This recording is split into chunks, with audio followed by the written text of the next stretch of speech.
మాటలకు దానికి మతం అన్న ఒక పేరు పెట్టి మనం చక్కగా తయారు కాకుండా ఉండటం కోసం,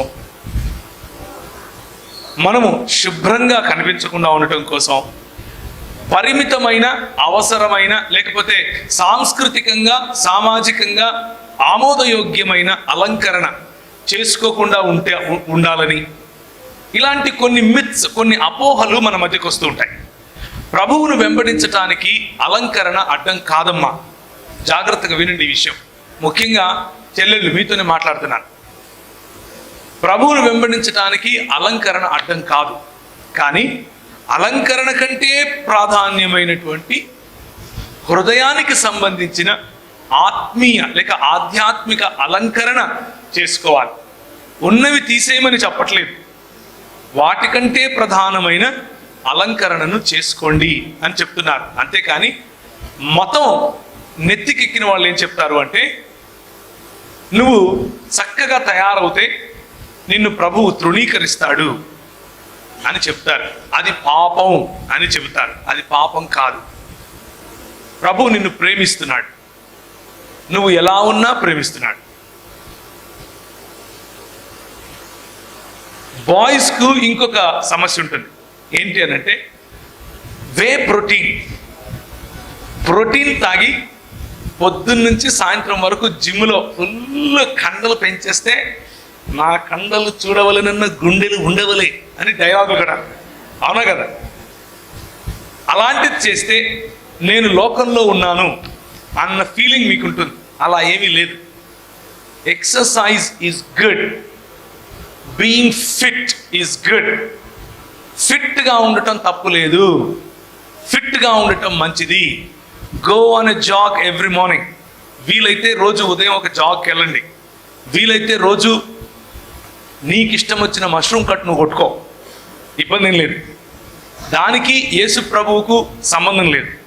సంబంధం లేదు అని అంటే దాని కారణంగా యేసు ప్రభువు నిన్ను తృణీకరించడు, దాని కారణంగా యేసు ప్రభువు నిన్ను స్వీకరించడు. అది ఆధ్యాత్మికమైనటువంటి విషయంలో నిన్ను వెనుకబాటుకు తీసుకుని వెళ్ళదు. నీ జిమ్ ఈజ్ ఓకే, నీ ఎడ్యుకేషన్ ఈజ్ ఓకే, నీకున్న టార్గెట్స్ ఓకే, నీకున్న ఉద్యోగం ఓకే. చాలామంది ఇలా కూడా అనుకుంటారు, నేను ఇప్పుడిప్పుడే డిగ్రీ పాస్ అయ్యాను, ఉద్యోగానికి వెళ్తున్నాను, మార్కెటింగ్ అనే జాబ్ నాకు వచ్చింది, మార్కెటింగ్ జాబ్ చేస్తే దేవుడు నన్ను స్వీకరించడు, ఎందుకంటే అందులో అబద్ధాలు చెప్పాలి.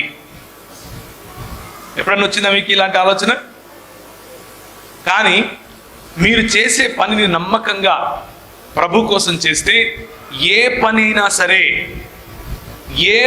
సరే, దేవుని వాక్య నియమానికి విరుద్ధంగా లేని ఏ పనైనా సరే ప్రభువు మిమ్మల్ని స్వీకరిస్తాడు, ప్రభువు మిమ్మల్ని ఆదరిస్తాడు. అందులో ఇబ్బంది ఏమీ లేదు. సో ఇలాంటి కొంటి సాకులు చెప్పి ప్రభువుకు దూరంగా ఉండకండి.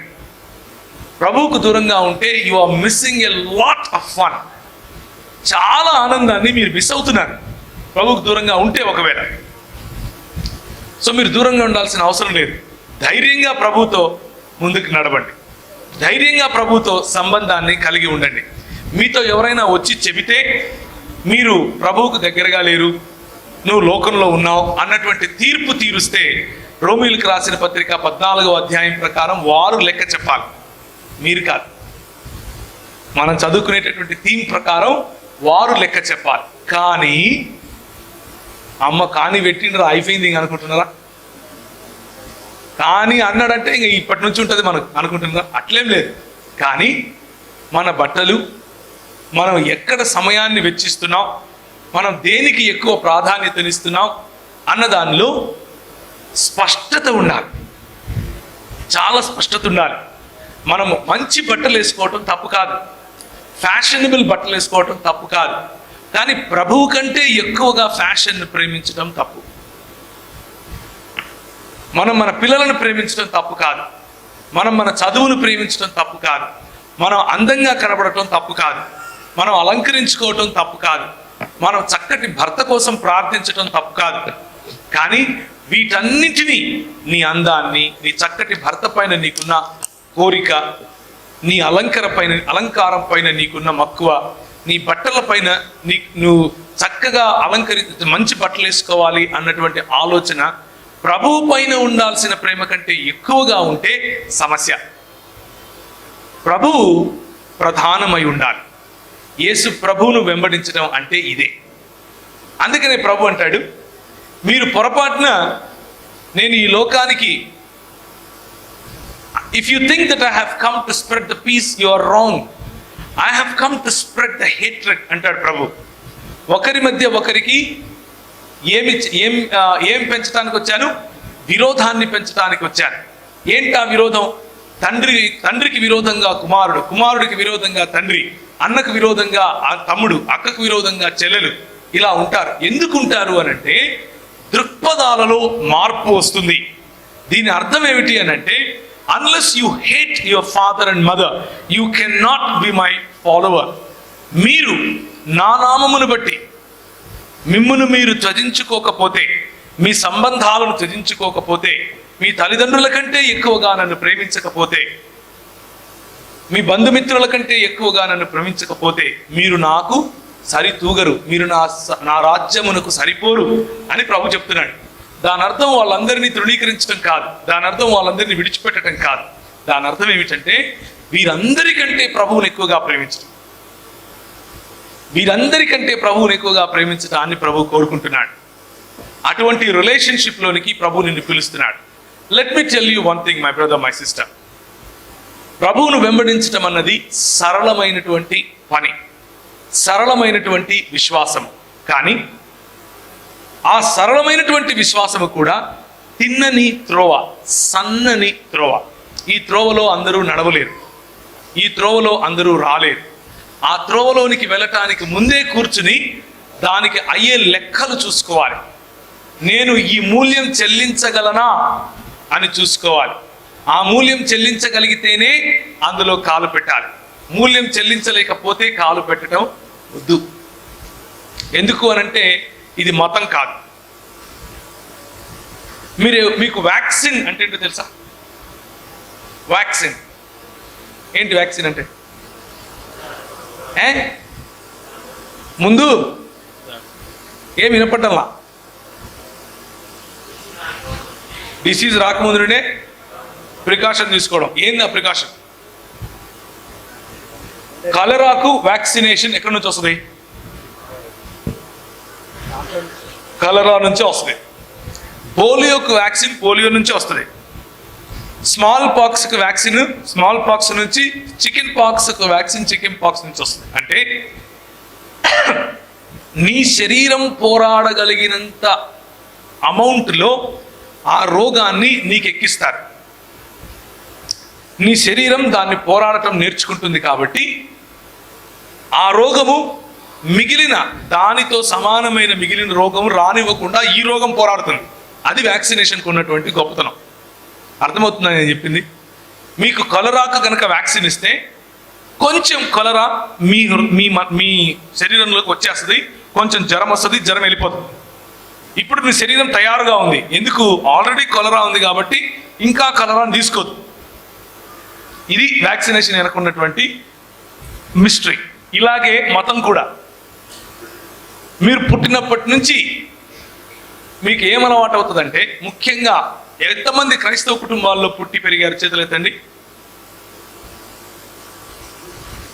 క్రైస్తవ కుటుంబాలలో పుట్టి పెరిగారు. మీ తల్లిదండ్రులు క్రైస్తవులు, మీ అమ్మ నాన్న క్రైస్తవులు, వాళ్ళు చర్చికి వెళ్తారు. ఇంతేనా? మిగిలిన వాళ్ళందరూ కాదా? మిగిలిన వాళ్ళందరూ ఏంటి?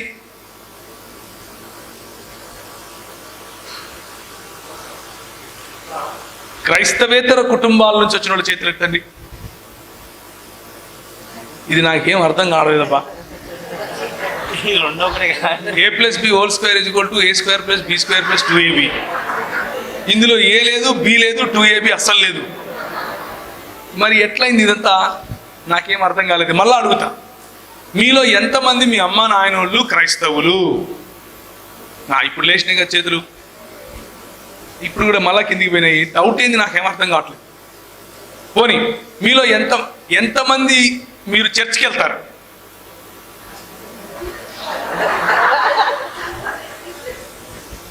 ఎంతమంది చిన్నప్పటి నుంచి చర్చికి వెళ్తున్నారు? ఇంకా మేము అడిగింది అదే. మరి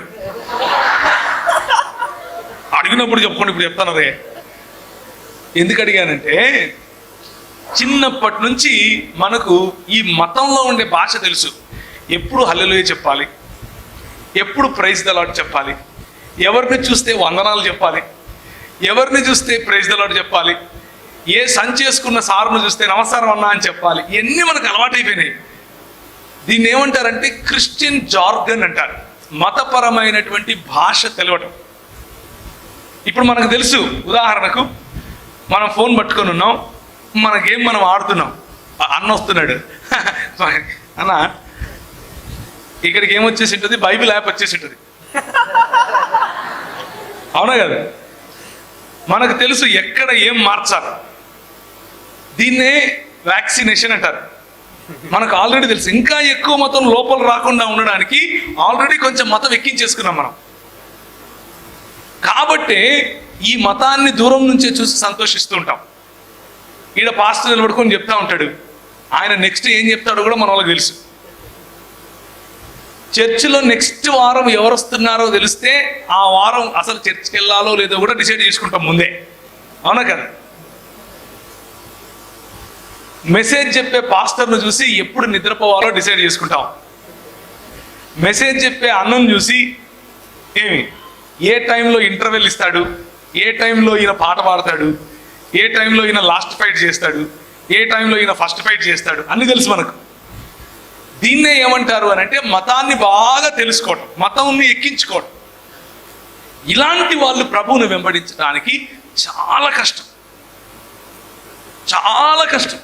ఎందుకు అని అంటే వాళ్ళు చిన్నప్పటి నుంచి చూస్తూనే ఉన్నారు వాళ్ళ అమ్మ నాయనలని, చిన్నప్పటి నుంచి చూస్తూనే ఉన్నారు వాళ్ళ పాస్టర్లని, చిన్నప్పటి నుంచి చూస్తూనే ఉన్నారు మతంలో ఉన్న రాజకీయాన్ని, చిన్నప్పటి నుంచి చూస్తూనే ఉన్నారు సంఘంలో ఉన్న కుళ్ళిపోయినటువంటి మతాన్ని. చూసి చూసి చూసి ఇదంతా మాకు తెలుసులే బో అనుకుంటారు మనసులో. చూసినాంలే, దేవుడు నీ కోసం రక్తం కార్చాడు, మాకు తెలీదు, మాకు తెలీదు, ఇప్పుడు నువ్వు వచ్చి చెప్పాలా? చిన్నప్పటి నుంచి వింటున్నాం. ఇక్కడ 20 ఏళ్ళ ఇండస్ట్రీ, 20 ఏళ్ళ ఇండస్ట్రీ, ఇక్కడే కూర్చొని వింటున్నాం. చిన్నప్పటి నుంచి మాకు చెప్తున్నాం అనే ఎక్స్ప్రెషన్ మనసులో ఉంటుంది మీకు. కానీ మతానికి దేవుని రాజ్యానికి చాలా తేడా ఉంది. దేవుని రాజ్యం వేరు, మతం వేరు.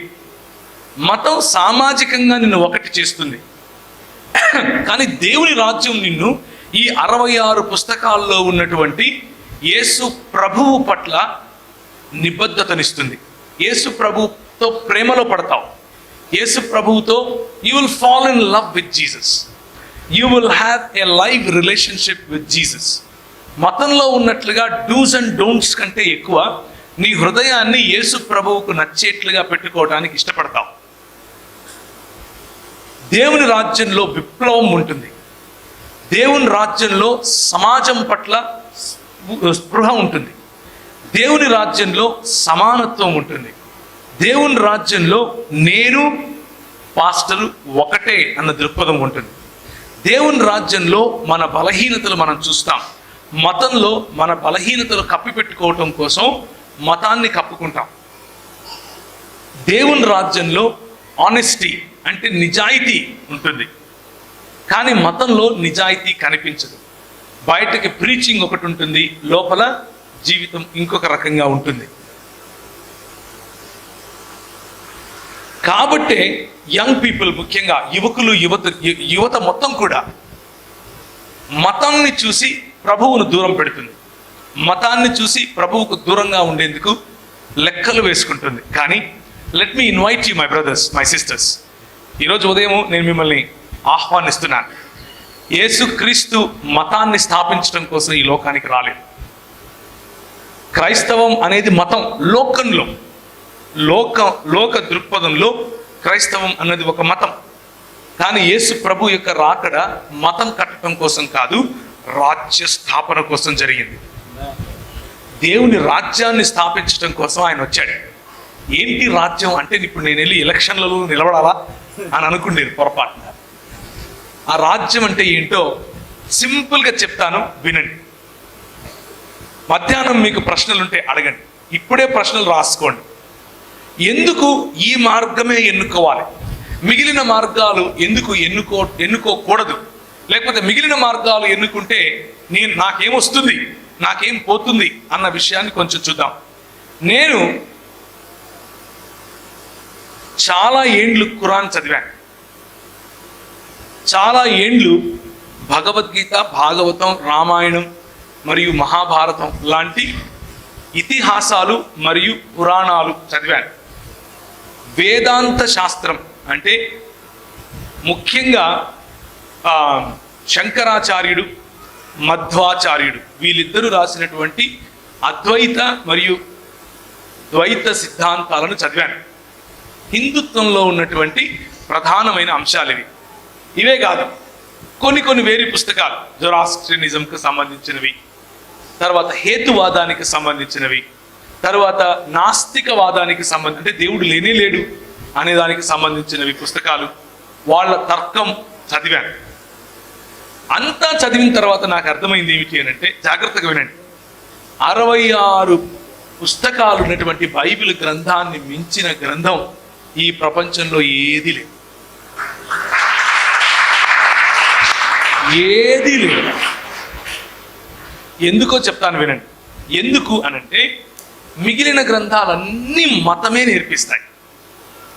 బైబిల్ గ్రంథం కొంతమందికి మతం నేర్పించేలా కనిపిస్తుంది, కానీ నిజానికి బైబిల్ గ్రంథం దేవుని యొక్క హృదయములో నుంచి వెలువడినటువంటి ఆయన కుమారుని యొక్క రాజ్యమును మాత్రమే ప్రకటిస్తుంది.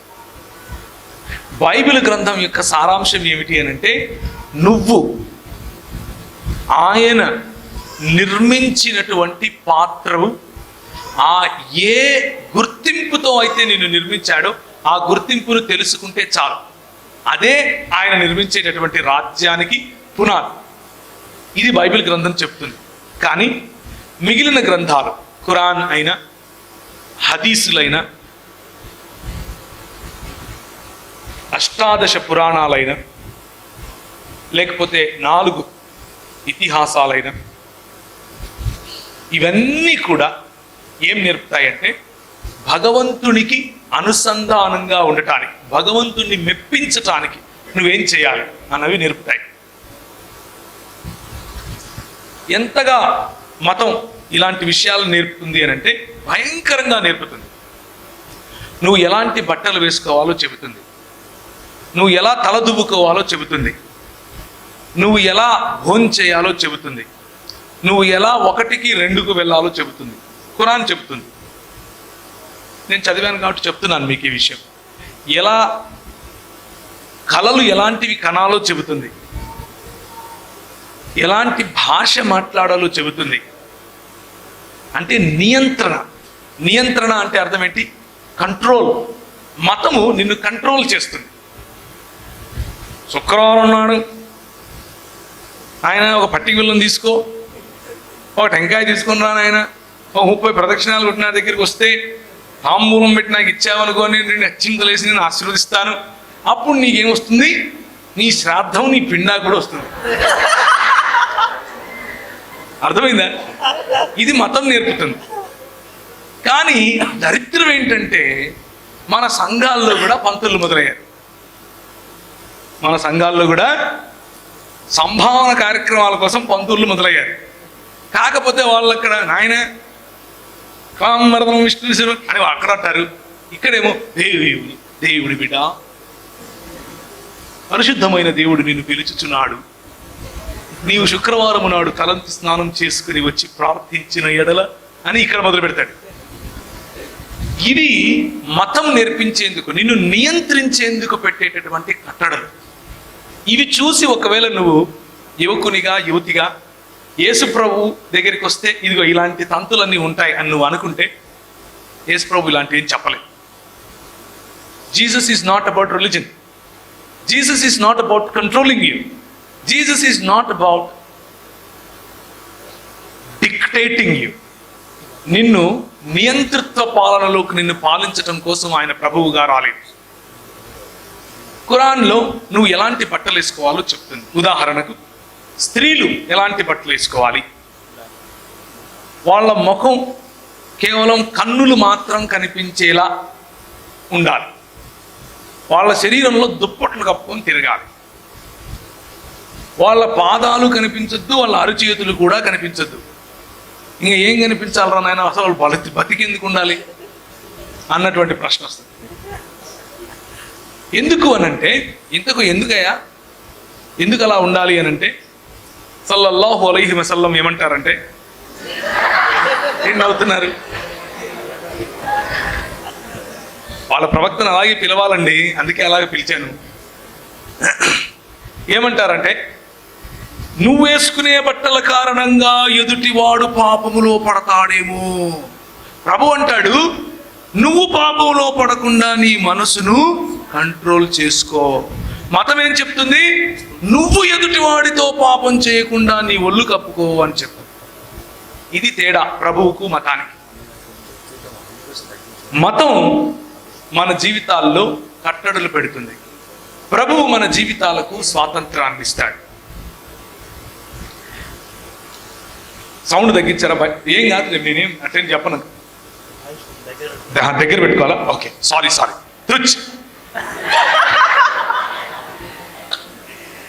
సరే. సో మతం మనల్ని నియంత్రిస్తుంది. ఇస్లాంలో బట్టల గురించి, పురుషుల గురించి ఏం చెప్పారు? నువ్వు గడ్డం కత్తిరించకూడదు, ఎందుకంటే గడ్డం పరలోకానికి అడ్డం. అర్థమైందా? నువ్వు బాత్రూమ్కి వెళ్ళాలి అని అంటే ఈస్ట్ వైపుకు చూసి పోయాలి, వెస్ట్ వైపుకు చూసి పోయకూడదు. ఎందుకు అనంటే అక్కడ నుంచి అల్లా చూస్తాడు నిన్ను. మతం అర్థమవుతుందా? మతం. ప్రభు ఏం చెప్తాడు అనంటే, ఏమి తిందుము ఏమి త్రాగుదము, పరలోక రాజ్యము తినుటయు త్రాగుటయు కాదు, భోజన పానీయములు కాదు. ఏమింది? Righteousness, peace and joy in the Holy Ghost. నీతియు సమాధానమును మరియు పరిశుద్ధాత్మనందలి ఆనందం. ఇది ప్రభు యొక్క రాజ్యం, పరలోక రాజ్యం, యేసు ప్రభువు యొక్క రాజ్యం. స్వాతంత్రమునిస్తుంది. అలాగే హైందవ గ్రంథాల్లో కూడా ఇలాంటి మాటలే రాస్తారు. నువ్వు పుట్టినప్పుడు ఒక రకంగా, ముఖ్యంగా స్త్రీల పట్ల, నువ్వు పుట్టినప్పుడు తండ్రి నియంత్రణలో ఉండాలి, పెరిగేటప్పుడు అన్న నియంత్రణలో ఉండాలి, పెండ్లైనప్పుడు భర్త నియంత్రణలో ఉండాలి, చచ్చిపోయేటప్పుడు కొడుకు నియంత్రణలో ఉండాలి, అంతేకాని స్త్రీకి స్వాతంత్రం ఇవ్వకూడదు అని హైందవ గ్రంథాలు చెప్తాయి, మనుస్మృతి చెప్తుంది. ఎందుకు అనంటే మతం అలాగే చూస్తుంది. మతం వివక్షను తీసుకొస్తుంది. మతం స్త్రీ పురుషుడు అన్న వివక్ష తీసుకొస్తుంది. మతం ప్రాంతము పేరిట వివక్ష తీసుకొస్తుంది. మతం భాషా ప్రాతిపదికన వివక్ష తీసుకొస్తుంది. మతం నువ్వు చేసే పనుల మీద ఆధారంగా నువ్వు గొప్పవాడివా తక్కువ వాడివా నిన్ను తీర్పు తీరుస్తుంది. మతం నీ రంగును ఆధారంగా చేసుకొని నీ జాతి గొప్పదా తక్కువదా సూచిస్తుంది. ఇలా మతం పెట్టేదంతా కూడా, నేర్పేదంతా కూడా వివక్ష. ముఖ్యంగా స్త్రీల గురించి నేను చేసినటువంటి అధ్యయనంలో, ఇక్కడ ఇంతమంది కూర్చున్నారు కదా, అందుకు ఈ మాట చెప్తున్నాను. స్త్రీల గురించి నేను చేసిన కొద్దో గొప్ప అధ్యయనంలో నాకు అర్థమైంది ఏమిటి అని అంటే, 66 పుస్తకాలు ఉన్నటువంటి బైబిల్ గ్రంథం తప్ప మిగిలిన ఏ మత గ్రంథంలోనూ స్త్రీకి దేవుడు తన పోలికను, తన స్వరూపాన్ని ఇవ్వలేదు. మీకు కేవలము బైబిల్ మాత్రమే ఏం చెప్తుంది అని అంటే, నువ్వు నేను ఇద్దరము సమానంగా దేవుని పోలికలో ఆయన స్వరూపంలో మనం ఉన్నాం. అర్థమైందా? ఇక ఏ గ్రంథం చెప్పదు. మిగిలిన గ్రంథాలు శరీర అమరిక కారణంగా, అంటే మనకున్న అవయవాల యొక్క అమరికను, మన శరీరంలో ఉన్నటువంటి సైకిల్స్, మన శరీరంలో ఉన్నటువంటి సహజ సిద్ధంగా పురుషుణ్ణి ఎలా పురుషుడని, స్త్రీని ఎలా స్త్రీ అని, మన భౌతిక కాయము, మన మనసులో జరిగేటటువంటి హార్మోనల్, మన శరీరంలో జరిగే హార్మోనల్ చేంజెస్ వలన వచ్చేటటువంటి మార్పులకు కారణంగా మనం ఎలా కనిపిస్తామో వాటి బేసిస్ మీద నువ్వు దేవుని దగ్గరికి వెళ్ళొచ్చు, లేక దేవుడి దగ్గరికి వెళ్ళలేవు అన్నటువంటి నియంత్రణ, కంట్రోల్ మతం పెడుతుంది. ఏంటా కంట్రోల్? ఉదాహరణకు ఇస్లాంలో స్త్రీలు రజస్వల అయిన తర్వాత మస్జిద్లోనికి వెళ్ళకూడదు. రజస్వల అంటే పుష్పవతులైన తర్వాత, స్త్రీలు సమర్థలైన తర్వాత ఎక్కడికి వెళ్ళకూడదు? మసీదులోనికి వెళ్ళకూడదు. ఎందుకు వెళ్ళకూడదు అని అంటే అక్కడున్న పురుషులు టెంప్ట్ అవుతారంట. మనకి ఇళ్లలో ఉండరా అక్కలు, చెల్లెళ్ళు, అమ్మలు ఉండరా? మరి ఇళ్లలో ఎట్లా? మతం. అలాగే మన దేశ సంస్కృతిలో కూడా ఇదే చూడటం జరిగింది. మన దేశ సంస్కృతిలో కూడా స్త్రీల పట్ల భయంకరమైన వివక్ష. వారికి పురుషుల కంటే ఎక్కువగా, ముఖ్యంగా టీనేజ్ గర్ల్స్ మీ గురించి వేరు మతాలు ఎలా ఆలోచిస్తాయో చెప్తున్నాను. ఒక్కసారి మీరు 12 సంవత్సరాలు దాటితే మీ పట్ల స్థానికంగా ఉన్నటువంటి మతాల యొక్క ఆలోచన ఏమిటి అని అంటే, మీరు ఎప్పుడూ మనసులో పాపం చేస్తూనే ఉంటారు అని చెప్పారు. కానీ బైబిల్ గ్రంథం ఒక్కటే, కేవలం బైబిల్ గ్రంథం మాత్రమే స్త్రీ మరియు పురుషుడు ఇద్దరు సమానంగా చేయబడ్డారు, సమానంగా పాపం చేశారు, సమానంగా పతనమైపోయారు, సమానంగా వారి కొరకు ప్రభు చనిపోయాడు, సమానంగా వారి కొరకు ప్రభు తిరిగి లేచాడు, సమానంగా వారిని తిరిగి మృతులైన తర్వాత లేపుతాడు, సమానంగా వారి కొరకు లెక్క అడుగుతాడు, సమానంగా వారికి తన పరలోకములో స్థానాన్ని ఇస్తాడు. స్త్రీ పురుషుడు అన్న భేదం లేకుండా ఇస్తాడు. ఇది కేవలం బైబిల్ మాత్రమే చెప్తుంది, ఇంకే గ్రంథం చెప్తాడు. ఇలా చూసుకుంటూ పోతే మీరు చదువుకోవటానికి వీలు లేదు అని ఇస్లాం చెప్తుంది, మీరు చదువుకోవటానికి వీలు లేదు అని హైందవ్యము చెప్తుంది. కానీ జ్ఞానమందును వయస్సునందును యేసు ప్రభువు ఏ విధంగా ఎదిగాడో అలాగే ప్రతి ఒక్కరూ ఆయన మార్గదర్శనంలో ఆయనను మాదిరిగా తీసుకొని ఎదగాలి అని స్త్రీకి పురుషునికి ఇద్దరికి ప్రబోధ చేసింది కేవలం బైబిల్ మాత్రమే. చదువులో కానీ, వ్యాపారంలో కానీ, ఉద్యోగంలో కానీ ప్రతి చోట సమాన స్థాయినిచ్చింది కేవలం బైబిల్ గ్రంథమే. ఉదాహరణకు ప్రభు అయిన యేసుక్రీస్తు వెళ్ళిపోయిన తర్వాత 600 సంవత్సరాలకు ఇస్లాం వచ్చింది. ఆ ఇస్లాం వచ్చినప్పుడు ముహమ్మద్ గారు పెళ్లి చేసుకున్నటువంటి మొట్టమొదటి స్త్రీ ఆయన కంటే 16 సంవత్సరాలు పెద్ద. ఆ స్త్రీ ఒకానొక క్రైస్తవ తెగకు చెందిన స్త్రీ. ఆ స్త్రీ అంటే యేసు ప్రభు వారు వచ్చి వెళ్ళిపోయిన 600 సంవత్సరాలకు పెద్ద వేరు దేశాల్లో విస్తరించినటువంటి వ్యాపారం చేసేది. అంటే క్రైస్తవం ఏం నేర్పింది? స్త్రీలకు ఏం నేర్పింది? వ్యాపారం చేసే స్వాతంత్రం ఇచ్చింది. కానీ ఆ స్త్రీని పెళ్లాడినటువంటి ముహమ్మద్ గారు తను స్థాపించినటువంటి ఇస్లాం మతంలో స్త్రీకి చదువు వద్దని చెప్పాడు, స్త్రీకి వ్యాపారము వద్దని చెప్పాడు, స్త్రీకి ఇంటి నుంచి బయటికి రావాల్సిన అవసరమే లేదని చెప్పాడు. ఎంత తేడా చూడండి. బైబిల్ గ్రంథంలో ఉన్నటువంటి శక్తి అది. యేసు ప్రభువును అనుసరించాలి అని అంటే బయట మీకు కనిపించే మతాన్ని చూసి కన్ఫ్యూజ్ అవ్వకండి. బయట కనిపించే మతంలో లేనిపోని డ్రామాలు కనిపిస్తాయి. ఒకడు ఎగురుతేనే నువ్వు క్రిస్టియన్ అంటాడు, ఇంకొకడు నువ్వు ఎగరుకుంటేనే క్రిస్టియన్ అంటాడు, ఒకడు నువ్వు మోకరించి ప్రార్థిస్తేనే క్రిస్టియన్ అంటాడు, ఒకడు నువ్వు చేరి మీద కూర్చొని ప్రార్థిస్తే క్రిస్టియన్ అంటాడు. వాళ్ళకి ఇష్టం వచ్చినట్లు క్రైస్తవ్యాన్ని నిర్వచించేసి ప్రజల పైన మరింత భారాన్ని మోపటం, మరింత తీర్పు తీర్చటం మతం నేర్పుతుంది, క్రైస్తవ మతం కూడా. కానీ ప్రభువు నీ హృదయాన్ని మాత్రమే చూస్తాడు.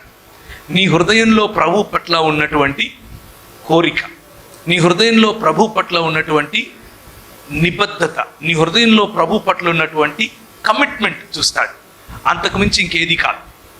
ఒక్కసారి నీ హృదయంలో ప్రభు పట్ల కమిట్మెంట్ వస్తే ఆటోమేటిక్గా నువ్వు మోడెస్ట్ అవుతావు, ఆటోమేటిక్గా నీ డ్రెస్సింగ్ మారుతుంది, ఆటోమేటిక్గా ఆటోమేటిక్గా నీ జీవితంలో చాలా మార్పులు వస్తాయి. కానీ అవి కేవలం మతానికి సంబంధించినటువంటి మార్పులు కావు, హృదయానికి చెందినటువంటి మార్పులు.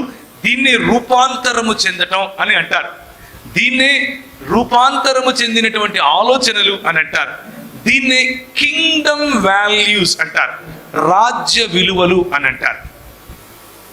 ఈ కింగ్డమ్ వాల్యూస్, రాజ్య విలువలు బైబిల్లో నుండి మనకు ఎక్కడెక్కడి నుంచి వస్తాయి? అసలు బైబిల్ నమ్మచ్చా? మనం బైబిల్ నమ్మచ్చా? ఎందుకు నేను యేసు ప్రభువును వెంబడించాలి? యేసు ప్రభువే నిజమైనటువంటి దేవుడు అని నాకేమైనా రూల్ ఉందా? నాకు ఎలా తెలుసు? థ్యాంక్ యూ, చల్లగా ఉన్నాయి, వద్దులే. యేసు ప్రభువే నిజమైన దేవుడు అని నాకేంటి? రాముడు ఎందుకు కాదు? కృష్ణుడు ఎందుకు కాదు? అల్లా ఎందుకు కాదు? ఈ ప్రశ్నలు మీకు ఉంటాయి కదా. మనము ముఖ్యంగా క్రైస్తవ్యంలో పుట్టి పెరిగినటువంటి, ఎక్కువగా సంఘాలకు అంటే చర్చిలకు వెళుతూ ఉన్న తర్వాత కూడా మనకున్నటువంటి అనేక ప్రశ్నల్లో ఈ ప్రశ్నలు కూడా ఉంటాయి. యేసు ప్రభువునే నేను ఎందుకు నమ్మాలి? యేసు ప్రభువే దేవుడని ఏంటి రుజువు అని అంటే, నేను ఇంతవరకు చెప్పినటువంటి కారణాలు, బైబిల్ గురించినటువంటి కారణాలు, దాని కారణంగా బైబిల్ చెప్పే మాటలు సత్యం అని మనం అర్థం చేసుకోవచ్చు. అంత మాత్రమే కాదు, అది మాత్రమే కాదు, బైబిల్లో నేను కనీసం ఒక 6 సంవత్సరాలు స్పెండ్ చేసి బైబిల్లో ఉన్న తప్పులు వెతకడం కోసం ప్రయత్నం చేశాను. 2002 నుంచి 2008 వరకు, 2002 నుంచి 2008 వరకు నేను ముస్లింలతో చేసే డిబేట్స్ కారణంగా వాళ్ళు అడిగే తప్పులు, వాళ్ళు చూపించే బైబిల్లో ఉన్న రంధ్రాలు, ఇలాంటివన్నీ వెతికి మొత్తం చూస్తే బైబిల్లో ఒక్కటంటే ఒక్క తప్పు కూడా కనపడలేదు. ఒక్కటి ఇంటర్నల్గా లేదు, ఎక్స్టర్నల్గా కూడా లేదు. ఇంటర్నల్గా ఉన్నటువంటి తప్పులకు మనం సమాధానం చెప్పచ్చు, ఎక్స్టర్నల్గా ఉన్న సైన్స్, సో కాల్డ్ సైన్స్ అడిగే ప్రశ్నలకు సమాధానం చెప్పచ్చు. బైబిల్లో తర్కానికి విరుద్ధంగా, సైన్స్కి విరుద్ధంగా, అంటే ఎస్టాబ్లిష్డ్ సైన్స్కి విరుద్ధంగా ఒక్క మాట అంటే ఒక్క మాట కూడా లేదు. కానీ మిగిలిన గ్రంథాల్లో వందలకు వందలు చూపించవచ్చు, వందలకు.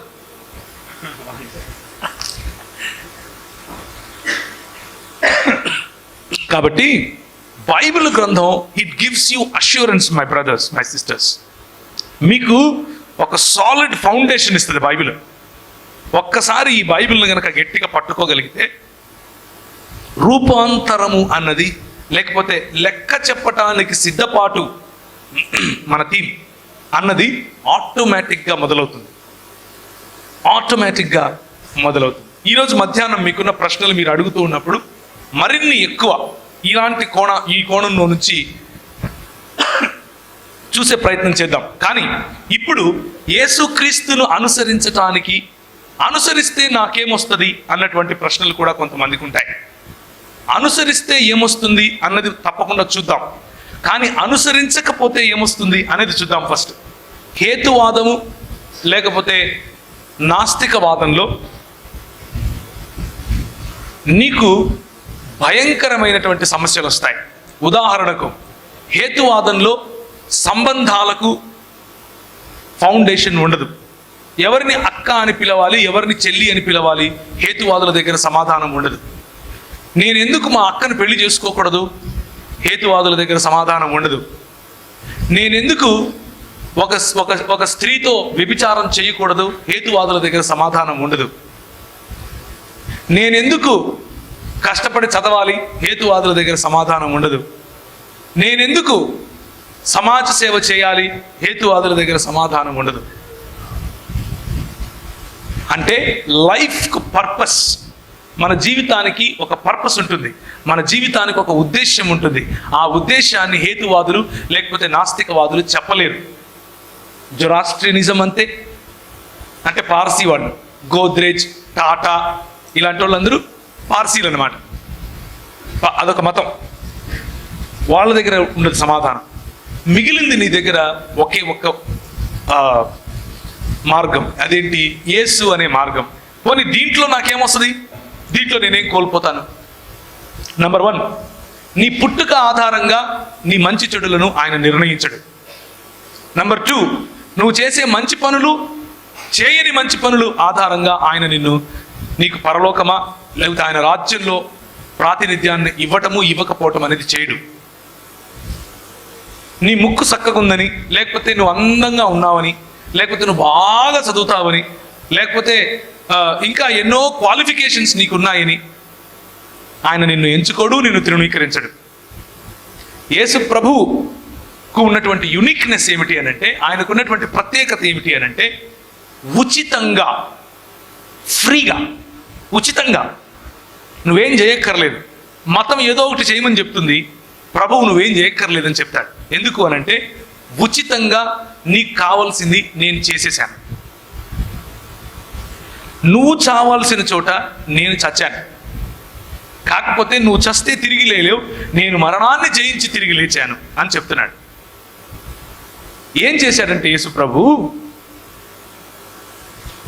ఈ ఇల్లంతా బంగారం నింపి ఈ ఇంటి తాళపు చేతులు నీ చేతికి ఇస్తున్నాడు. తీసుకోవాలా వద్దా అన్నది నీ చేతిలో ఉంది. తీసుకుంటే బంగారం, తీసుకోకపోతే నువ్వు ఆ ఇచ్చే వ్యక్తిని, ఇచ్చిన బంగారాన్ని కోల్పోతావు. As simple as that. ఇంతకు మించి నరకం ఏది లేదు. ఇంకా నరకం అంటే యేసు ప్రభువు లేని చోటే. నరకం అంటే దేవుని సన్నిధి సంపూర్ణంగా దూరం అయిపోయిన ప్రదేశమే, దూరం అయిపోయిన స్థితే. దాన్నే నరకం అంటారు. అదే కాలినటువంటి అనుభవం, అదే పండ్లు కొరికే అనుభవం, అదే చికెన్ బిర్యానీ అయ్యే అనుభవం. మటన్ బిర్యానీ లాగా మ్యాన్ ఫ్రై అవుతా ఉంటాడు పైన. కాకపోతే దాన్ని మనం గ్రాఫికల్గా మనకు అర్థం అవటం కోసం అలా రాసి ఉంచారు. నిజముగా నరకం ఉంది, ప్రాక్టికల్గా నరకం ఉంది. ఆ నరకం ఏంటి అనంటే, దేవుడు తన్ను తాను తన సర్వవ్యాప్తములో కూడా ఆ ప్రదేశానికి, ఆ ప్రాంతానికి, ఆ స్థితికి నేను రాను, నువ్వు నాకు వద్దు అని నువ్వు చెబుతావు. దేవుడు విడిచిపెట్టాడు, దేవుడు విడిచిపెట్టాడు, నువ్వు చెబుతావు నాకు నువ్వు వద్దు అని. ఈరోజు నువ్వు తీసుకోవాల్సిన నిర్ణయం చాలా స్పష్టమైన మాటల్లో చెప్తున్నాను. ఏంటి అనంటే, నీకు ఈ మార్గం కావాలా వద్దా, అంతే. As simple as that. ఏం ఫోర్స్ లేదు ఇందులో. నిన్ను తీసుకుపోయి నూనెలో వేసి కాలుస్తాడు, నిన్ను తీసుకుపోయి తందూరి చికెన్ చేస్తాడు, ఇలాంటిదేం చెప్పట్లేదు నేను నీకు. చాలా సింపుల్గా చెప్తున్నాను. ఆయన ఇస్తానంటున్నాడు, ఉచితంగా ఇస్తానంటున్నాడు. తీసుకోవాలా వద్దా నీ చేతిలో ఉంది. ఎందుకు తీసుకోవాలి నేను అని అడగచ్చును, దానికి సమాధానం చెప్తాను. నాకు అవసరం ఏంటి? నంబర్ 1, నీకు అది కావాలి. ఎందుకు అనంటే అది జీవం. అది లేకపోతే నువ్వు నిర్జీవం అయిపోతావు. అది లేకపోతే, ఆ జీవం లేకపోతే, ప్రభువునందున్న జీవము నీలో నువ్వు కోరుకోకపోతే నువ్వు మృతుడితో సమానం. ఎందుకు అనంటే పాపములో పడి ఉన్నాం మనం. ఎందుకు పాపంలో పడి ఉన్నాం అనంటే, ఆదాము హవ్వలు మొదలుకొని ఏదేను తోటలో చేసినటువంటి ధిక్కారస్వరం. ధిక్కారస్వరం అంటే అర్థం ఏంటి? తిరుగుబాటు. ఏంది నీది అన్నం. దేవుడిని చూసి ఏంది, నువ్వు నాకు దేవుడు ఏంది, నేనే దేవుడు బా అండం. అలా అన్న కారణంగానే మనం దేవుడు ఇచ్చినటువంటి ప్రాతినిధ్యాన్ని, దేవుడు ఇచ్చినటువంటి అధికారాన్ని, దేవుని యొక్క మహిమను, దేవుని కుటుంబములో పౌరసత్వాన్ని లేకపోతే కుటుంబ సభ్యత్వాన్ని కోల్పోయాం.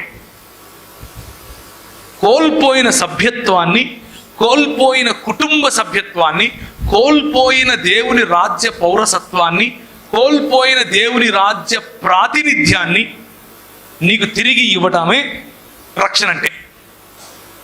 రక్షణ అంటే అంతే. రక్షణ అంటే యేసు ప్రభువుతో సంబంధం.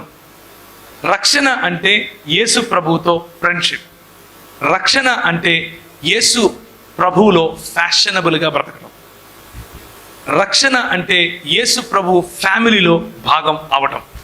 రక్షణ అంటే యేసే నీకు ఫ్యూచర్ అవటం. రక్షణ అంటే యేసే నిన్ను ఫ్లైట్స్ లేకపోతే హైట్స్లోనికి తీసుకెళ్తాడు అన్న నమ్మకం. దాన్నే కింగ్డమ్ లైఫ్ అని పిలుస్తారు, రాజ్యములో ఉన్న జీవం అని పిలుస్తారు. మిగిలింది నీ సొంత జీవం. నీ సొంత జీవంలో తర్కం ఉండదు. నీ సొంత జీవంలో మీనింగ్ అంటే దానికి సార్థకత ఉండదు. నీ సొంత జీవనంలో నువ్వు అనుకుంటావు మౌజ్ మస్తీ కరో, ఎంజాయ్ కరో, ఘర్ పే జాకే సోజావ్. అది చెయ్యొచ్చు. అది యేసు ప్రభువులో చేస్తే ఇంకా మజా ఉంటుంది, చాలా మజా ఉంటుంది. యేసు ప్రభువులో ఆ యేసు ప్రభువుని నమ్ముకుంటే నేను ఆనందంగా ఉండలేను, నేను ఎంజాయ్ చేయలేను అని ఎవరైనా అనుకుంటూ ఉంటే మీకు చెప్పిన సువార్త తప్పుడు సువార్తే. నిజానికి యేసు ప్రభువును నమ్ముకుంటే చాలా ఎంజాయ్ చేస్తారు, మామూలుగా కాదు. నేను ఇందోర్ పోతానని పొమ్మని ప్రభు చెప్పాడు కదా, నేను ఇందోర్ బయలుదేరానని చెప్పాను కదా, నాకు ఆతాహై జాతాహై మాత్రమే వచ్చని చెప్పాను కదా. వెళ్ళాను, సాయంత్రం రాత్రి 10 గంటలకు దిగాను. చలి, నాకేం తెలుసు ఆ ఊర్లలో అంత చలి ఉంటుందని. నేను మామూలుగా పోయినా, అక్కడేమో గడగడ గడగడ గడగడ ఉనికి చలి. నేను జాకెట్ లేదు నా దగ్గర. జాకెట్ అంటే ఆడోళ్ళు వేసుకునేది కాదు, అంటే మీరు మళ్ళీ అట్లా ఆలోచిస్తారేమో అని. మగోళ్ళు వేసుకునే జాకెట్ ఉంటుంది కదా, అది లేదు. రైల్వే స్టేషన్లో 3 రాత్రులు పడుకున్నాను ఆ చలిలో. ఎందుకో తెలుసా? ఎంజాయ్ చేశాను చలిని. చలిని ఎంజాయ్ చేయడం ఏందిరా దరిద్రుడా అంటారా? యేసు ప్రభువును కలిగి ఉంటే వచ్చే మజా అట్లుంటది. యేసు ప్రభువును కలిగి ఉంటే వచ్చే కసి అట్లుంటది. ఎవ్వరు తెలీదు ఆ ఊర్లో, భాష రాదు, ఎక్కడికి వెళ్ళాలో తెలీదు. ఒకరోజు రాత్రి టికెట్ కొనుక్కొని వెళ్ళిపోయాను అంతే. అక్కడికి వెళ్ళిన తర్వాత పరిశుద్ధాత్ముడు నడిపిస్తున్నాడు. ఒకరోజు రాత్రి, 3వ రోజు రాత్రి పడుకొని ఉంటే ఒక కనబడింది. ఆ కలలో చూస్తున్నాను ఒక మంచం, ఆ మంచం మీద ఒక బెడ్షీట్ అంటే పరుపు మీద బెడ్షీట్ పరుచున్నారు. చెక్స్ ఇట్లా చెక్స్ అనమాట. దాని పక్కనే ఒక టేబుల్, ఒక చైర్ ఉంది. ఒక చెంబులో, చెంబు అంటే మనం వాడే చెంబు కాదు, నార్త్ ఇండియాలో ఒక రకమైన వేరే రకం చెంబులు ఉంటాయి. ఆ చెంబులో నీళ్లున్నాయి. నాకు అది కనిపిస్తూ ఉంది. నేను ఎప్పుడు అలాంటి చెంబులు చూడలేదు అంతకుముందు. పొద్దున్నే లేచాను, ఏందప్పా ఇది, స్నానం లేదేం లేదు. రైల్వే స్టేషన్లో స్నానాలు ఎక్కడ ఉంటాయి? ట్యాప్ దగ్గరికి వెళ్ళి ముఖం కాళ్ళు గిల్లు కడుక్కొని బయలుదేరాను బయటికి. ఎందుకంటే సువార్త చెప్పాలి, ఇంతే ప్యాషన్. సువార్త చెప్పాలి, ప్రభువు కోసం జీవించాలి. ఏం చేయాలో తెలీదు కానీ సువార్త చెప్పాలి. ఎట్లా చెప్తావురా? ముగి సైకిల్తో చెప్తాను, ఆతాహై జాతాహై అంటాను. ఏదో అవతలోడికి మాత్రం అర్థమవుతా ఉంది, అవతలోడికి అర్థమవుతా ఉంది నేను మాట్లాడేది.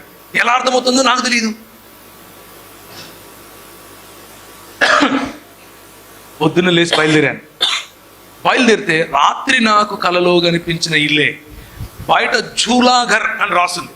జూలాఘర్ అంటే అర్థం ఏంటంటే, చిన్నపిల్లలను వాళ్ళ అమ్మ నాన్నలు పనికి వెళ్తూ క్రచ్లో ఆడుకోవడానికి వేసి వెళ్తారు కదా, అది జూలాఘర్ అంటే.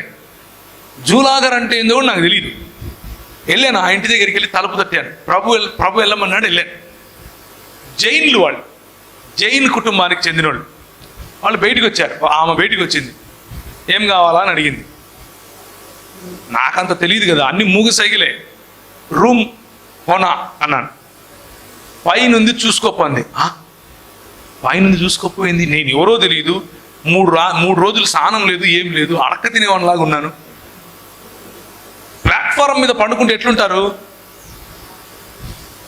కంపు కొడతా ఉన్నాను, ఆమె పోయి రూమ్ చూసుకోపో అంటా ఉంది. పైకి వెళితే అదే మంచం ఉంది, అదే పరుపు, అదే చెక్స్తో పరిచిన దుప్పటి, చెంబు, దాన్ని ఏమంటారు, ఆ టేబుల్, చైర్.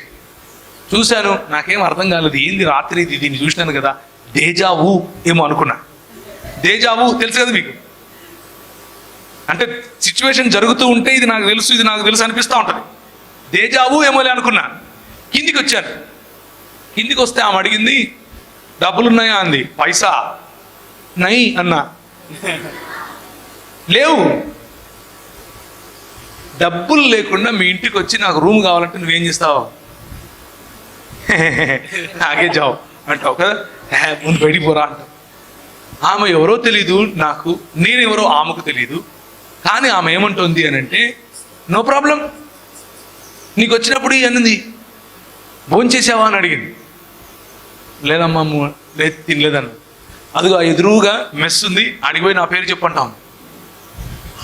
నాకేం అర్థం కావట్లేదు, ఏంది ప్రభా ఇది, నేను బతికే ఉన్నానా కలనా ఇది అనుకుంటున్నాను. నాకు భాష రాదు, నా అవతారం చూస్తేనేమో అడక్క తినేవనిలాగా ఉన్నాను, వస్తేనేమో ఈమె ఎవరో జైన్ లామా. ఆ జైన్ లామా వాళ్ళ ఇంట్లో నాకు ఉండడానికి ప్లేస్ ఇచ్చి ఎదురు వెళ్ళి మెస్సులో భోజనం చేసి వస్తే డబ్బులు లేవంటే మీ అమ్మ పంపించినప్పుడు ఇవ్వంటదా? ఎట్లా సాధ్యం ఇది? It is possible with God. దేవునితో అది సాధ్యం. God can do that miracle in your life. దేవుడు అది చేస్తాడు. నమ్మటానికి కొంచెం కష్టంగా ఉంటుంది. కథలు చెప్తున్నాడు ఈయన. కథలు కాదు, నిజం చెప్తున్నా. ఇదే జరిగింది నా లైఫ్లో. యాజ్ ఇట్ ఈస్గా చెప్తున్నా, జరిగినట్లు. ఇందోర్లో నేను ఎక్కడికి వెళ్ళానో తెలీదు, ఏ ప్రాంతంలో దిగానో తెలీదు, భాష రాదు, ఏ ఇంటికి వెళ్ళాలో తెలీదు.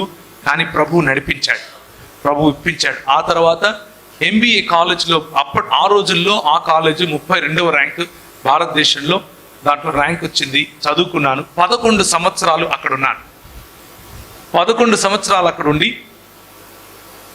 పరిచర్య, వ్యాపారం, ఉద్యోగం అన్నీ చేసుకుంటూ మధ్యలో ఎంటర్ ది సెకండ్ డ్రాగన్, నా భార్య వచ్చింది. ఫస్ట్ డ్రాగన్ ఏమైంది, నా గుండె పగిలింది, 10 ముక్కలే. అక్కడ ఎంటర్ ది సెకండ్ డ్రాగన్, ఈమె వచ్చింది. ఈమె వచ్చిన తర్వాత నాకు పాప పుట్టింది. నేను దేవుని కోసం పని చేస్తున్నాను. కానీ పాప పుట్టిన 20 రోజులకు హాస్పిటల్కి తీసుకెళ్తే, ఎందుకు తీసుకెళ్ళాము అంటే ఆమెకు విరోచనాలు అవుతున్నాయి. ఎందుకు ఇది అని తీసుకెళ్తే డాక్టర్ అన్నాడు, విరోచనాలు ఏమైనా తగ్గిపోతాయి, కానీ ఈమెకు గుండెలో టెట్రాలజీ ఆఫ్ ఫాలో అనే ఒక రోగం ఉంది అని చెప్పి. టెట్రాలజీ ఆఫ్ ఫాలో అంటే ఏంటిది? ఏదో అన్ని భాషలాగా ఉంది అనుకున్నాను. మీరు సినిమాలు ఒకవేళ భూమి పుట్టక ముందు వచ్చిన సినిమాలు చూస్తుంటే, అంటే మీరు పరిశుద్ధులే, మీరు చూడరు. నాలాంటి వాళ్ళు అప్పుడప్పుడు ఇలాంటివి, అంటే నేను చిన్నప్పుడు చూశాను కదా, గీతాంజలి అనే సినిమాలో హీరోయిన్కి ఉంది కదా, అదే రోగం నా పాపకు కూడా ఉంది. అది ఆ రోజుల్లో, అంటే ఆ సినిమా రిలీజ్ అయిన రోజుల్లో దానికి ఆపరేషన్ లేదు, చచ్చిపోవాల్సిందే. టెట్రాలజీ ఆఫ్ ఫాలో అనగానే ఆ రిపోర్ట్స్ తీసుకుని నేను, నా భార్య, నాకు ఒక పాత డొక్కు కారు ఉండేది, ఆ డొక్కు కారులో వస్తున్నా, కళ్ళలో నీళ్లు కారిపోతున్నాయి. దేవునికి వ్యతిరేక భావం, దేవుని పట్ల తిరుగుబాటు. How can you do this? నువ్వు ఎట్లా చేస్తావు ప్రభా నాకు ఇది? నేను నీ కోసం ఇల్లు ఇడిచిపెట్టి, మా ఊరు ఇడిచిపెట్టి, హైదరాబాద్ ఇడిచిపెట్టి పరిచర్య చేయనీకి వచ్చి ఇందోర్లో ఉండి మినిస్ట్రీ చేస్తూ ఇంత చేస్తుంటే నువ్వు నా బిడ్డకు డిఫెక్ట్తో పుట్టిస్తావా? And I had too many complaints. వాక్యం చెప్తున్నాను, చర్చికి వెళ్తున్నాను, సేమ్ మతం ఫుల్ వాక్యం, ఫైర్, లోపల మాత్రం దేవుని పట్ల వ్యతిరేక భావం, దేవునితో పోరాటం, కొట్లాట. How can you do this to me? నాకు ఎందుకు? నన్ను ఇలా ట్రీట్ చేయటానికి నీకు మనసు ఎలా వచ్చింది? చేస్తే గీస్తే నాకు చేయొచ్చు కదా, చిన్న బిడ్డకి ఎందుకు చేశావు అన్న ప్రశ్న. అలా ప్రశ్నించుకుంటూ 2.5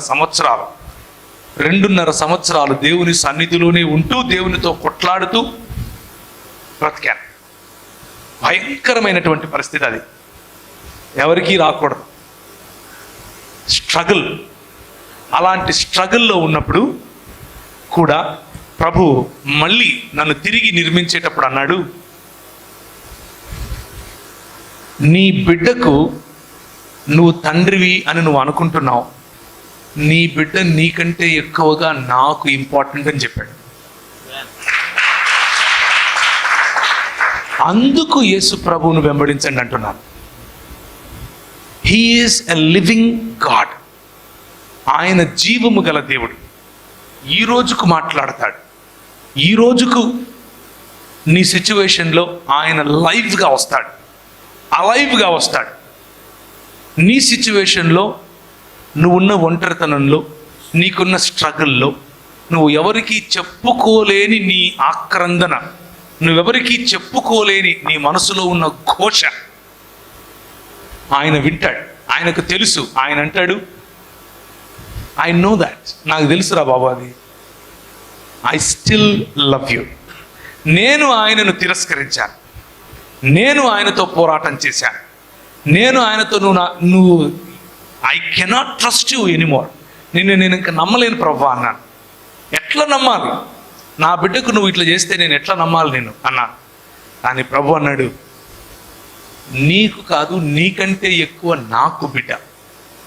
నువ్వు నేర్చుకోవాల్సింది చాలా ఉంది. తండ్రి హృదయం అంటే ఏంటో నీకు తెలియాలి. నీ బిడ్డకు గుండెలో చిల్లు లేకపోతే గుండెలో రంధ్రం ఉంటేనే నువ్వు ఇంత బాధపడుతున్నావు కదా. మరి నీ జీవితంలో ఉండే చిల్లులు, నీ జీవితంలో ఉండే రంధ్రాలు, నీ జీవితంలో ఉండే ఈ బలహీనతలు చూసి నేనెంత బాధపడుతున్నాను అని ప్రశ్నించాడు. నీకు అధికారం లేని నీ బిడ్డ పైననే నీకంత మక్కువ ఉంటే, నిన్ను సృష్టించిన నాకు నీ పైన నీ బిడ్డ పైన ఇద్దరిపైన మక్కువ కదా, మరి నీ బతుకేంటి ఇలా ఉంది అని నన్ను తీర్పు తీర్చాడు, ప్రశ్నించాడు. ఆ ప్రశ్నకు సమాధానం లేక బోర్లా పడి ఏడ్చాను. ఇంక చాలు ప్రభు అని చెప్పాను. సుత్తి దెబ్బలు అంటే ఏంటో తెలుసా మీకు? లేకపోతే సమ్మెట దెబ్బలు అంటే ఏంటో తెలుసా? ఒక్కసారి ఇలా చెయ్యి పెట్టి పైనుంచి ఎవరన్నా సుత్తితో కొడితే ఎలా ఉంటుంది? అలా ఉంటుంది దేవునితో పోరాటం, దేవునితో struggle. And if you are going through today, నువ్వు అలాంటి ఇమోషనల్ స్ట్రగుల్ గుండా నువ్వు ఈరోజు వెళ్తూ ఉంటే, I want to encourage you. God is faithful. దేవుడు నువ్వు విడిచిపెట్టినా విడిచిపెట్టడు. మతం నువ్వు విడిచిపెడితే నీది కాకుండా పోతుంది. మతం నువ్వు విడిచిపెడితే నీ చేయి విడుస్తుంది. మతం నువ్వు విడిచిపెడితే నిన్ను వెలివేస్తుంది. మతం నాకొద్దు అని అనుకుంటే నిన్ను అంటరాని వాణ్ణి చేస్తుంది. మతం నేను చేయలేను అని అంటే నీకు నరక ద్వారం చూపిస్తుంది. కానీ ప్రభువు ఒక్కసారి నీ చేయి పట్టుకుంటే, nobody can snatch you out of my hand అంటాడు. నా చేతిలో నుండి నిన్ను ఎవ్వడు విడిపించలేడు అంటాడు. నా గొర్రెలు నా స్వరము వినును అంటాడు. ఈరోజు మధ్యాహ్నం చాలా ఏండ్ల నుంచి ఒకవేళ నీకు దేవునితో కంప్లైంట్స్ ఉంటాయి, దేవునితో పోరాటం ఉంటే, యేసు ప్రభువుతో ఇంకా ఆ స్ట్రగుల్లో నువ్వు ఉంటే, ఒక్కసారి ఆయనతో ఉన్న స్ట్రగుల్లోనే ఆయనతో మాట్లాడి చూడు. Jesus comes alive and speaks to you. ఆయన జీవము కలిగి నీతో మాట్లాడగలడు, నిన్ను ఇలా పట్టుకోగలడు. ఈ స్ట్రగ్లింగ్ లైఫ్ ఉంది చూసారా, ఈ సుత్తి దెబ్బలు సమ్మెట దెబ్బలు ఉన్నాయి చూసారా, చాలా కష్టం. Please don't go through it. యేసు ప్రభువు లేని జీవితం ఇక్కడ నీరు గారిన జీవితమే, నిత్యత్వంలోనూ నీరు కారిన జీవితమే. ఇక్కడ కోల్పోయిన జీవితమే, నిత్యత్వంలోనూ కోల్పోయిన జీవితం. యేసు ప్రభువును కలిగి ఉన్న జీవితం ఇక్కడ ఫలవంతమైన జీవితం, నిత్యత్వంలో కూడా ఫలభరితమైన జీవితం. అందుకనే ఆది కాండములో ప్రభు ఇచ్చినటువంటి వాగ్దానముతో కూడిన ఆశీర్వాదముతో కూడిన బాధ్యత ఏమిటి అంటే, ఫలించండి, విస్తరించండి, అభివృద్ధి చెందండి, భూమిని నిండించండి, దానిని లోబరచుకోండి లేక వశపరచుకోండి. God wants you to be the kings and queens. God wants you to rule over the world. ప్రపంచం పైన రాజ్యం చేయాలి మీరు అని ఆయన ఆశ. కానీ మనం ఎక్కడ ఆగిపోతాం? చిన్న చిన్న వాటిపైన మతాన్ని చూసి ప్రభువుకు దూరంగా ఉంటాం. మతము నిన్ను డిసప్పాయింట్ చేస్తుంది గ్యారంటీగా మై ఫ్రెండ్. కానీ దేవుని రాజ్యంలో నువ్వు రాజుగా, దేవుని రాజ్యంలో దేవుని రాజ్య ప్రతినిధిగా ఉండాలి అని నిర్ణయించుకుంటే he can make you the head, not a tail. ఒక కథ చెప్పి ముగిస్తాను. 2 అయిపోయింది, భోజనం చేయాలి. తిట్టుకోకండి, ఆకలి అవుతుంది, బంద్ చేయరా, చేసేస్తా. చిన్న కథ చెప్పి బంద్ చేస్తా. మీలో ఒక్కరు ఆవులించినా కానీ కథ పూర్తిగా చేయకుండా మధ్యలోనే బంద్ చేస్తాను.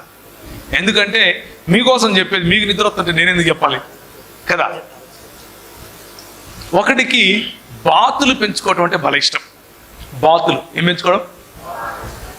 రంగురంగు బాతులు తీసుకొచ్చుకుంటాడు, ఎర్రగా, బ్రౌన్ కలర్లో. ఈ కథ ఎక్కడికి వెళ్ళినా చెప్తాను నేను, ఒక 100 సార్లు చెప్పింటాను. అందుకే మళ్ళీ ఎవరన్నా విన్నారా మీలో? అయితే చెప్తాను. ఒకవేళ వినుంటే ఓకే. బాతులు పెంచుకోవటం భలే ఇష్టం. బాతులు పెట్టుకుని వాళ్ళ ఇంట్లో చిన్న సరస్సు కొలను లాంటిది పెట్టుకుని బాతులు పెంచుకుంటున్నాడు. కొన్ని వాటికి కొన్ని పేర్లు. ఒకటి పేరు సుబ్బి, ఒకదాని పేరు బుజ్జి, ఒకదాని పేరు ఇట్లా పేర్లు అనమాట. అమ్ములు, ఇంకా ఏం పేర్లు ఉంటాయి మన ఇళ్ళలో? చెప్పండి పేర్లు. బిందు, గుండు, బంటి, బిట్టు, ఇట్లాంటి పేర్లు అనమాట. చిట్టి పొట్టి పెట్టుకొని ఫుల్ ఎంజాయ్ చేస్తున్నాడు వాటిని చూసి. ఒకరోజు బయటికి వెళితే ఒక చిన్న పక్షి దొరికింది. ఆ పక్షిని చూసి అనుకున్నాడు, అరే ఇది కింద పడిపోయింది, దీన్ని ఇంటికి తీసుకెళ్దాం, ఇంటికి తీసుకెళ్ళి బాతులతో పాటు పెంచుతానని చెప్పి తీసుకెళ్ళాడు. దానికి చిట్టి అని పేరు పెట్టాడు. చిట్టి ద రోబో. కనెక్ట్ అయ్యారా? చిట్టి ద రోబో. దానికి చిట్టి అని పేరు పెట్టి బాతులతో పాటు వేసాడు. ఇది కూడా బాతుల్లాగానే పెరుగుతుంది, వెళ్తుంది. అవి నడిచినట్టే నడుస్తూ ఉంది. భలే కాపీ కొట్టింది వాడిని. కానీ వీడికి ఒక ఫ్రెండ్ ఉన్నాడు, నాలంటాడు తిక్కోడు. మధ్యాహ్నం వాళ్ళ ఇంటికి భోజనానికి వచ్చాడు. వీడు, అరే మామ సుద్దురారా నా బాతులు అన్నాడు. చూద్దాం పరా అని బయటకు వెళ్ళి, అది చూసినవారా, ఎర్రగా బలుంది, చూడు బ్రౌన్ కలర్, సూపర్ ఉంది అది. ఇదేంద్రా నెమిలి లెక్కనుంది, ఇదేంద్ర భలే ఉంది. దూరంగా చెప్పి చదువుతుంది, అడుగు చూసినావా, అది చిట్టి రా అన్నాడు. చిట్టా? దాన్ని చూస్తే చిట్టి, ఇది బాతు కాదురా రే అన్నాడు. ఎవడు చెప్పాడురా నీకు? నేను దాన్ని బాతు చేశాను అన్నాడు. నువ్వు బాతు చేయడం ఏందిరా, తప్పురా, అది చిట్టిరా. చిట్టి అంటే అది బాతు కాదురా బాబు, అది వేరే. నేను చేశా.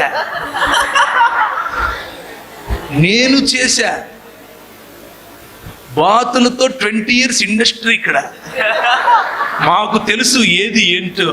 నువ్వు బాతే, నోరు మూసుకొని కూర్చో. అరే బాతు కాదురా అంటే నువ్వు బాత్ అంటావేంటి? నీ చేతనైతే నిరూపించుకో అన్నాడు. మనోడికి ఇగో తిక్క కదా.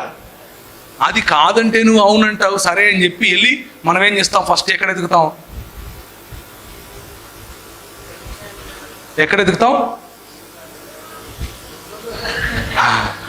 మనకు తెలిసిన ఫస్ట్ తల్లి గూగులమ్మ తల్లి. అమ్మా గూగులమ్మ అని ఎతికాడు. ఏంటి ఇంతకు ఈ పక్షి పరిస్థితి ఏంటి, ఇది ఎందుకు బాత అయిపోయింది అని ఎతికి మొత్తం చూసి ఒక 3 రోజుల తర్వాత ఇంటికి వచ్చాడు. ఈ పక్షి బాత కాదురా నిరూపించరా అన్నాడు. దాన్ని చేతిలోకి తీసుకుని కొంచెం అట్లా మసాజ్ కొట్టి దాని రెక్కలు కొంచెం అట్లా అట్లా అట్లా అట్లా అని దాన్ని పైకి విసిరేశాడు. కిందికి వచ్చేసి మళ్ళీ క్వాక్ క్వాక్ క్వాక్ క్వాక్ అని వెళ్తాం. అబ్బా ఇడేమో చేసినాడు, దీనికి మాత్రం వేసినాడు రా అనుకో. కొంచెం పైకెక్కి దాని రెక్కలు ఇంకొంచెం తీసి ఇంకొంచెం పైకి ఎగిరేశాడు. పైకి ఎగిరేస్తే కొంచెం ఎగరటం మొదలుపెట్టింది. మనోడు గింజలేశాడు. Quack quack quack quack quack. ఈడు పైకి ఎగిరేను, ఈడు గింజలేను. గింజలేస్తుంటే అది చూసి గింజల కోసం కిందికి వస్తాను. ఎట్లా దీన్ని ఏం చేయాలి అని గూగుల్ తల్లి చెప్పినట్టు గుర్తెచ్చుకుని ఒక చిన్న గుట్టలాగా ఉంటే ఆ గుట్ట పైకి ఆ పక్షిని చేతికి తీసుకుని మిట్ట మధ్యాహ్నం అయిపోయింది అప్పటికే. ఈయన ప్రయత్నం చేసి చేసి చేసి దాని కన్ను తెరిచి సూర్యునికి చూపించాడు. సూర్యునికి చూపించగానే ఆ పక్షి ఇలా ఇదిలించుకుని రెక్కలు చాపి ఎగరటం మొదలుపెట్టింది. మనోడు ఏం చేస్తున్నాడు? చిటి గింజలు గింజలు గింజలు వెళ్తా ఉంది. బుర్రు ఇది వెళ్ళిపోతుందిరా అని చెప్పి వానపాములు, చేపలు ఇలాంటివన్నీ తీసుకొచ్చేస్తున్నాడు. చిటి మేఘాలను చీల్చుకుని వెళ్ళిపోతా ఉంది. సూర్యుడు నా కళ్ళలోనికి మెరిస్తావా నువ్వు, నేను నీ దగ్గరకు వచ్చి చూస్తాను నిన్ను, సూర్యుడిని దగ్గరికి నేను వెళ్ళాలి అన్నట్లుగా పరిగెడుతోంది. పైకి వెళ్ళిపోతా ఉంది. పక్షి అలా వెళ్ళిపోతా ఉంటే మనోడికి అర్థం కాలేదు. ఏం చేసేవరా నువ్వు అంటే, I just showed it the identity. ఆ పక్షికి దాని ఐడెంటిటీ ఏంటో రుచి చూపించాను అంతే అని అన్నాడు. ఒకసారి చూస్తారా? మలాకి గ్రంథం 4వ అధ్యాయం 2వ వచనం. మలాకి గ్రంథం 4వ అధ్యాయం 2వ వచనం. నా నామమందు భయభక్తులు గల వారికి నీతి సూర్యుడు ఉదయించును, అతని రెక్కలు ఆరోగ్యము కలుగచేయును. కనుక నీతి సూర్యుడు ఉదయించినప్పుడు మన రెక్కలకు ఆరోగ్యము కలుగు చేస్తాడు. ఈ సూర్యుడు భౌతికంగా ఉదయించినప్పుడు ఈ పక్షికి ఏ విధంగా రెక్కలకు ఆరోగ్యము కలిగిందో, మనకు పతన స్థితిలో ఉన్న మనకు, దేవునితో పోరాటంలో ఉన్న మనకు, దేవునితో సంధి లేని మనకు, దేవునితో సమాధానము లేని మనకు నీతి సూర్యుడు ఉదయిస్తే మన రెక్కలకు ఆరోగ్యము కలుగు చేస్తాడు. క్రొవ్విన దూడలు గంతులు వేసినట్లు మనము గంతులు వేస్తాం. అలయక సొమ్మసిల్లక పరుగెడిపోతాం. మనము తలలుగా ఉంటాం, తోకలుగా ఉండం. ఇంతకు ఈ పక్షి ఏంటి? పక్షిరాజు. ఓకే, గ్రద్ద. యెషయా గ్రంథం 40 చెప్పండి.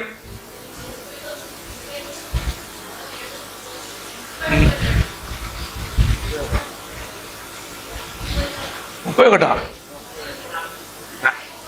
40 కరెక్ట్. చదవండి.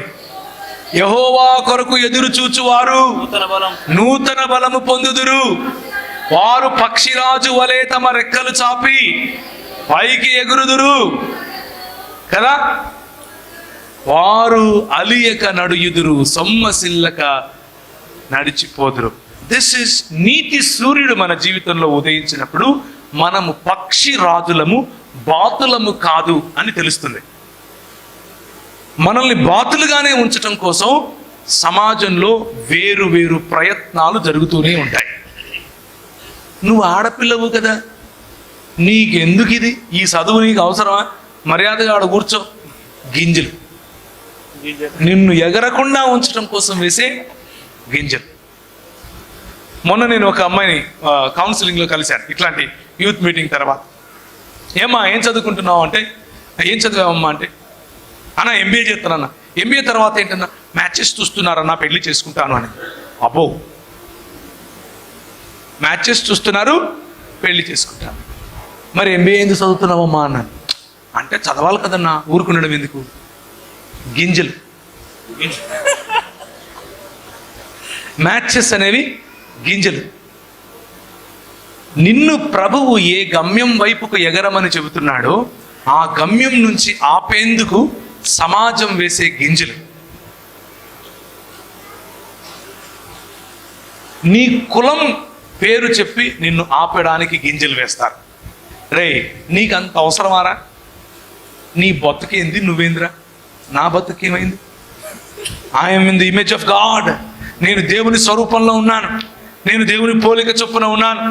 నా దేవుడు పక్షిరాజై ఉన్నాడు. నా దేవుడు పక్షిరాజు రెక్కల మీద మోసుకొని వచ్చినట్లు నిన్ను మోసుకొని వచ్చానని చెప్తున్నాడు.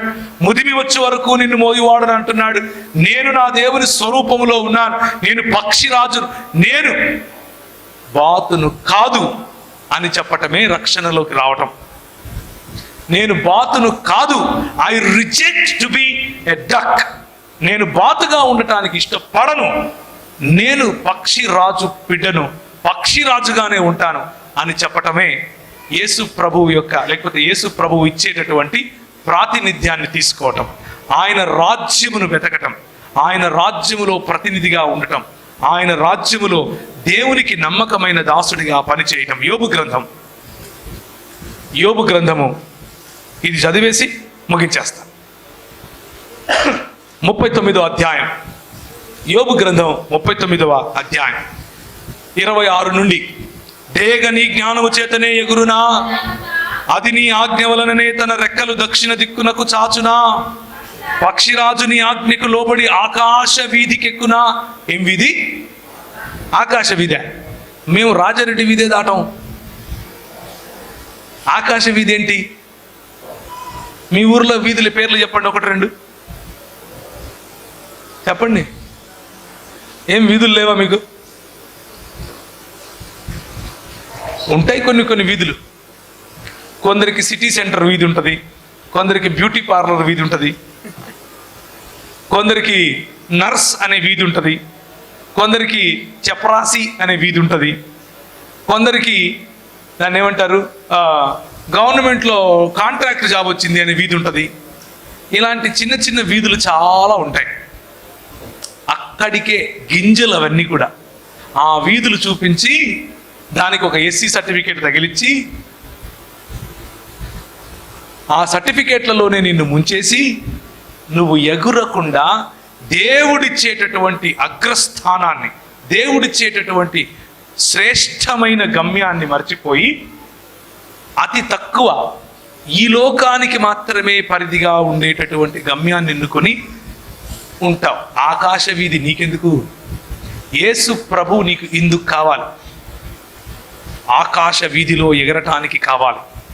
పక్షిరాజు నీ ఆజ్ఞకు లోబడి ఆకాశ వీధికి ఎగురునా, తన గూడు ఎత్తైన చోట కట్టుకొనునా, అది రాతి కొండ మీద నివసించును, కొండ పేటు మీదను ఎవరునూ ఎక్కజాలనంత ఎత్తైన చోట గూడు కట్టుకొడును, అక్కడి నుండియే తన ఎరను వెదుకును, దాని కన్నులు దానిని దూరము నుండి కనిపెట్టును, దాని పిల్లలు రక్తము పీల్చును.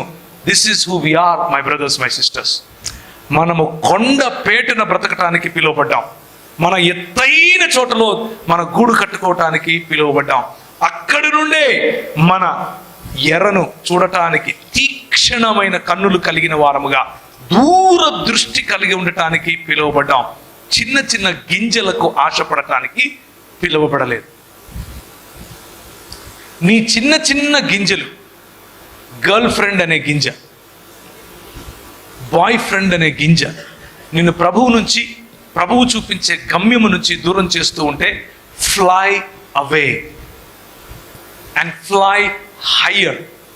నీ ఫ్యూచర్ ఈ ఫ్లైట్లోనే ఉంది. నీ భవిష్యత్తు ఈ ఆకాశ వీధిలో ఉంది. చిన్న చిన్న వీధుల్లో ఇరుక్కుపోకు.